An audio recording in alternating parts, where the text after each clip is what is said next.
I'd say the Democratic Party has been taken over by neoliberals, Yeah.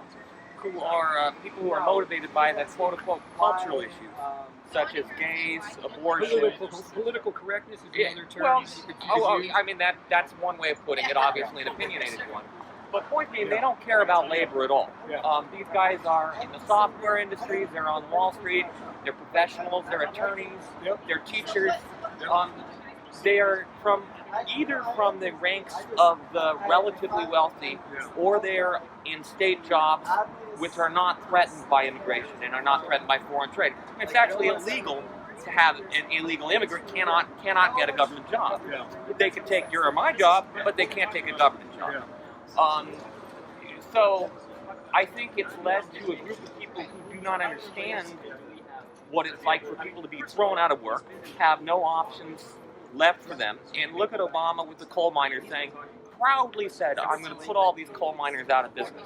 Now, I ask anybody in here in Seattle, if you were from a coal town and everybody you know lost their job, you would hate Hillary Clinton.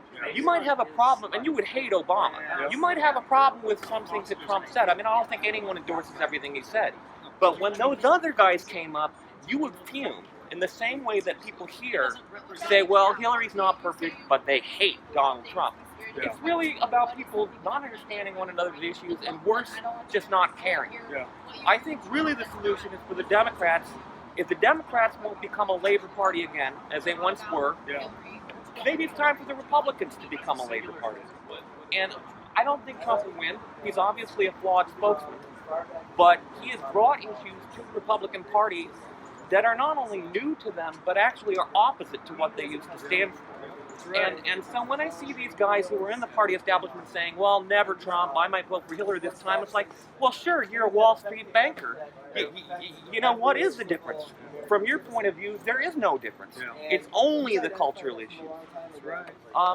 Well, you have more clarity about this thing than anybody I've ever talked to. Thank you so much. Well, thank I you. really appreciate that, because you have insight into what's going on that I didn't even think of. I'm a lifetime Democrat. I didn't even see about what you were talking about, the neoliberals and all that. You're right on the money. They are disconnected from the average working person on the street. That's why our country looks like it looks like. That's why our infrastructure is going down the toilet. Half the country's out of work. The inner cities are a disaster.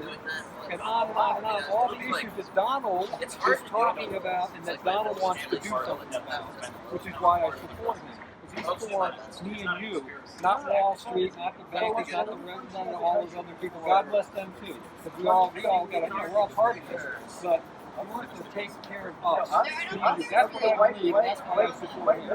And I've been a lifelong Democrat too. I've never voted for a Republican in my life. But I'm going to vote for Donald. And I don't care what party he is. I don't care if he's in the elephant party. I would be voting for him. So I think he's riding the elephant at this point. He whipped and tamed